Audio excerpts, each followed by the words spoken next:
Greetings and salutations, everyone. My name is Andrew Kirikoff, and welcome to my YouTube channel. Today, we're talking about my Week 11 trade targets for the 2021 fantasy football season. On today's episode, I'm going to be suggesting 3 wide receivers and 2 running backs that you should be trading for today and potentially helping yourself for the rest of the 2021 fantasy football season.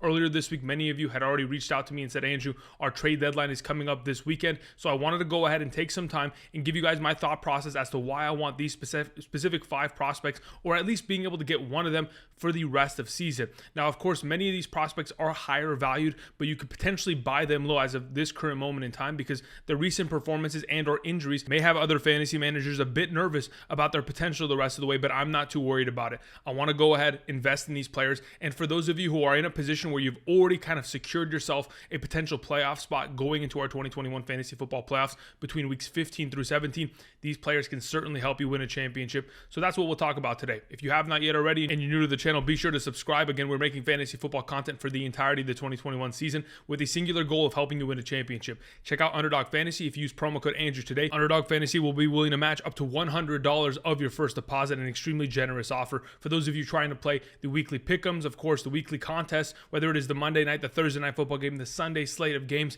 A lot of fun to be had there and a lot of money to win. So for those of you who are interested, check that out. The link is down in the description of the video. Thank you very much. Also, down in the description of the video are timestamps. Though we have 5 players that we're going to talk about on screen, there is a sneaky 6th one that I will not be throwing up on screen, but it's something that you want to hear. It'll be at the end of the episode for those of you who are going to stay around and listen to that. All right, let's get into this, shall we? Let's begin by talking about our number 1 prospect in the thumbnail himself, DeAndre Hopkins. I think DeAndre Hopkins has already been announced by Cliff Kingsbury as of earlier today that he is not going to be playing in week 11. So that in fact will kind of set him off to not play next week as well, because they do have, of course, a bye week in week 12 and have him at a healthy potential position in week 13 through 17 to help us win a fantasy football championship.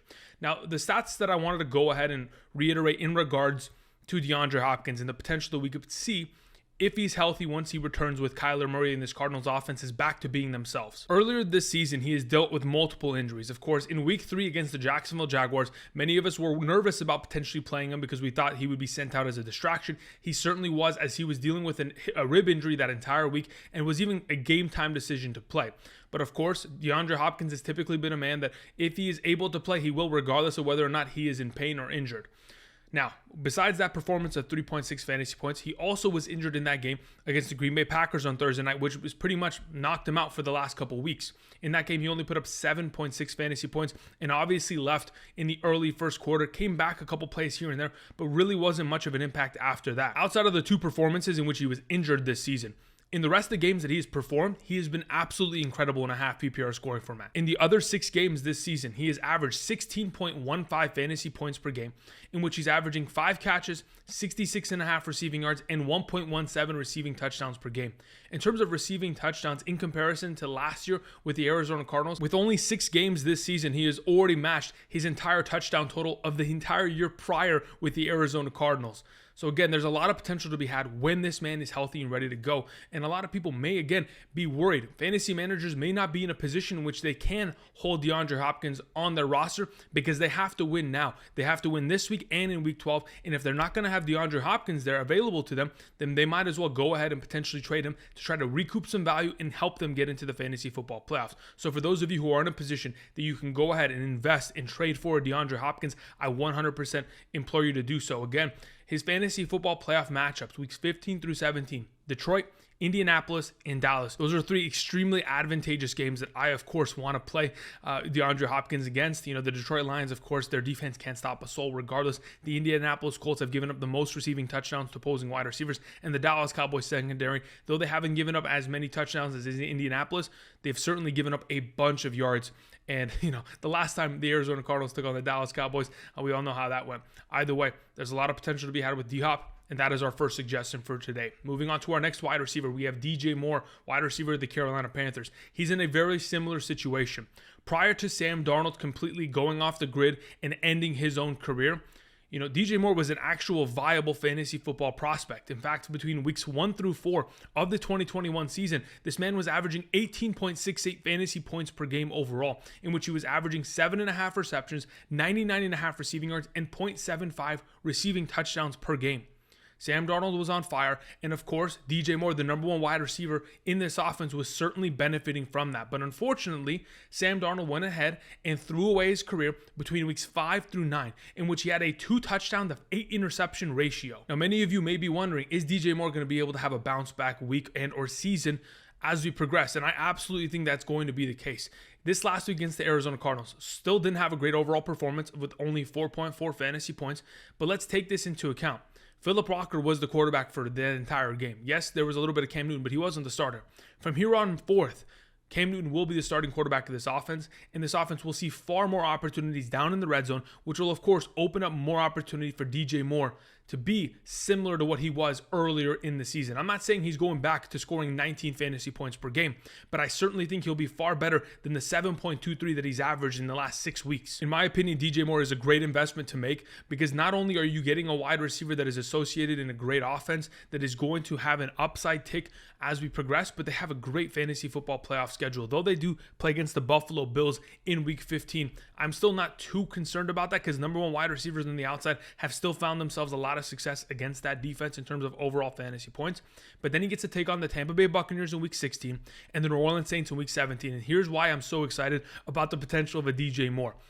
In 2020 against the Tampa Bay Buccaneers, he scored 16 points and 17.6 points. We all know the struggles that Tampa Bay has had in their secondary this season with the injuries. That isn't going to disappear by then. The New Orleans Saints in week 17. In 2020 and 2021, he's played against this team 3 times already. In those games, he's put up 23.3 fantasy points, 12.6, and in this season, 17.9. There's a lot of potential to be had here. The NFC South matchups for DJ Moore have always been something that we want to lock in on. And of course, that is why we're potentially going after and trading for him. Moving on, we have A.J. Brown as our final trade target at the wide receiver position. Guys, every time I talk about trade targets, I will always mention A.J. Brown because his potential is limitless. He is such an incredible wide receiver.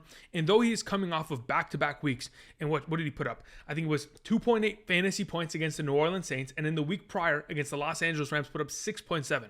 I understand it is extremely unfortunate that he's had back-to-back terrible performances, especially considering Derrick Henry and Julio Jones have not been vital parts of the offense in the last 2 weeks. So, what could we potentially anticipate and expect to see from A.J. Brown going forward? This season already, there have been 3 games in which A.J. Brown hasn't been targeted 8 or more times. In those 3 games where he wasn't targeted very much, he has scored 5.3 fantasy points, 2.8 fantasy points, and 0.3 fantasy points. Of course, one of those being the injury week against the Indianapolis Colts. But nonetheless, in the other 6 games that he has played this season, in which he's been targeted 8 or more times, he's been averaging 14.63 fantasy points per game. He's been averaging about half a touchdown per game. I mean, we all know AJ Green is a touchdown monster. We all know that there's a potential that he can score a touchdown every single game for a 6-game stretch. And we wouldn't be surprised about it. And that's why I have to suggest him, because his fantasy football playoff schedule is going to be incredible. The games that he is going to face in the next couple of weeks are going to line him up for success, and the momentum is going to carry him to the promised land and potentially carry your fantasy football team to the championship game. And that is why I continue to suggest A.J. Brown, because he's got so much potential. He's going to have so much opportunity. And of course, this offense and this entire team for the Tennessee Titans, they've looked fantastic this season. Of course, they're going to keep going back to their number one target. That's A.J. Brown. All right, let's move on. Let's start talking about the running back position. We'll begin with Kareem Hunt. Now, the reason I wanted to go ahead and, of course, suggest Kareem Hunt mainly has to do with the fact that he is going to be healthy and probably coming off of the injured reserve in week 12, which should give you the opportunity to not only trade for him right now, but of course, gain the value of once he returns, he's becoming an immediate impact in this offense, and he's going to go back to scoring as many points as he did. I mean, again, from weeks 1 through 6, this man was averaging 15.7 half PPR fantasy points per game.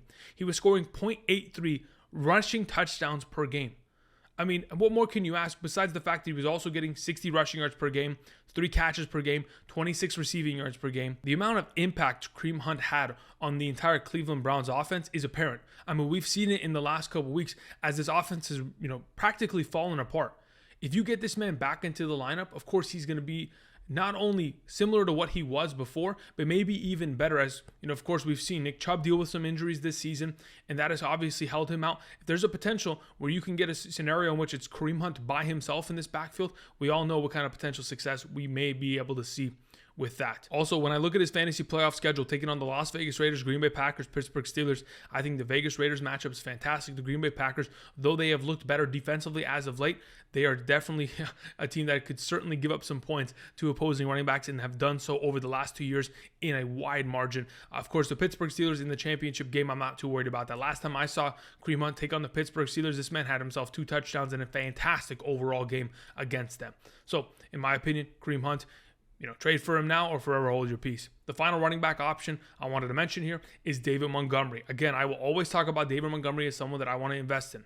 Prior to his injury, of course, he was the number 10 overall running back in fantasy football from weeks 1 through 4. Now, after that, of course, he went on his injury and has eventually returned playing against the Pittsburgh Steelers a couple Mondays ago. But when we look at the rest of his potential season, he has the Baltimore Ravens this week, followed by Detroit, Arizona, Green Bay, Minnesota, Seattle, and the New York Giants. I think this is going to be very similar to what we saw last season from David Montgomery. And you may be thinking, Andrew, you always keep referring to what we saw last season from David Montgomery. Between weeks 12 through 17 of the 2020 season, David Montgomery averaged 23.7 fantasy points per game. In that slate, he put up 19 plus points in 6 consecutive weeks. He scored a touchdown in every single game for 6 consecutive weeks. He was an unstoppable force, and luckily for him, this season he plays a lot of the similar teams that he had a privilege of playing last year in this upcoming slate of games. Specifically, he gets to take on the Detroit Lions, the third easiest matchup at the running back position. The last time he played against them, last 2 times specifically that he's played against them, 22 plus fantasy points each time. He gets to take on the Green Bay Packers. The last 2 times he's played against them, 22 plus fantasy points. He takes on the Minnesota Vikings. The last time he played against them, 28.7 fantasy points. He gets to take on the Seattle Seahawks, the 6th easiest matchup at the running back position, giving up plus 25 fantasy points per game. Taking on the New York Giants, the 7th easiest matchup, giving up 23.7 fantasy points per game. The running backs, the Baltimore Ravens, are about the 14th easiest matchup. Arizona could be his biggest problem, but to be totally honest, we've seen teams week over week as of late really run the ball extremely well against that Arizona Cardinals defense since J.J. Watt has been out, and they have been dealing with a lot of injuries. It's an incredible matchup, and I think going forward, David Montgomery is a must-own player and someone that definitely could win you a fantasy football championship. Now, the final thing that I wanted to go ahead and mention, and I didn't want to throw it up on screen because I wanted to kind of give you guys, for those of you who stayed throughout the rest of the video, to give you a little bit of an advantage going forward. I think right now is more than the perfect time to trade for your handcuffs. And what do I mean by that? Mark Ingram, A.J. Dillon. We see that what they've pretty much become with Alvin Kamara out for another week here, with, of course, Aaron Jones missing a week. Having your handcuffs has never been more valuable because we're getting guys like Mark Ingram going into a lineup and putting up 16 plus fantasy points. We're going to see A.J. Dillon walk in to Minnesota and probably put up 20 plus fantasy points on a really good week. There's so much potential to be had, and there's a reason why we want to have our handcuffs, because by the time we get to the fantasy football playoffs, if they are not on our roster, it is going to be impossible to trade for them because the trade deadline will be gone by then, or they're not even going to be on waivers. So guys like Mark Ingram, A.J. Dillon, Chuba Hubbard has played such a big role in many of our fantasy teams. We've seen, of course, Alexander Mattison have incredible games this season. Tony Pollard, Devontae Booker has played a huge role for those of you who have tried to fill in for Saquon Barkley's absence. There are a lot of other running backs that I'm not mentioning, but are certainly out there and are certainly handcuffs that can immediately make impact if they are in your lineup and your starter goes down with an injury throughout the late stretch of the season. You don't want one player's injury to define your season. That is why you need to make sure that you have handcuffs on your roster. And it's, right now, the perfect time to go ahead, trade for those players, bring them onto your roster, and even go as far as to drop players on your bench that may be participants that may have an opportunity of playing.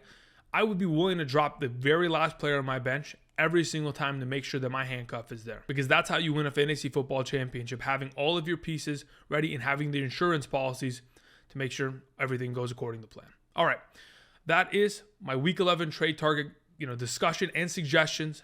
Thank you, everybody, for watching. If you guys haven't checked out my other content, again, be sure to subscribe. Click the bell notification button. We'll be live streaming Sunday morning, 8 a.m. to 10 a.m. Pacific Standard Time. Tomorrow, we'll talk about some hidden gems. Outside of that, of course, I have a rest of season strength of schedule video where I'll talk about some other players in terms of going after them. You can check that video out. It has David Montgomery on the thumbnail for a reason. Either way, thank you, everybody, for watching. And until next time, I'll see you guys. Peace.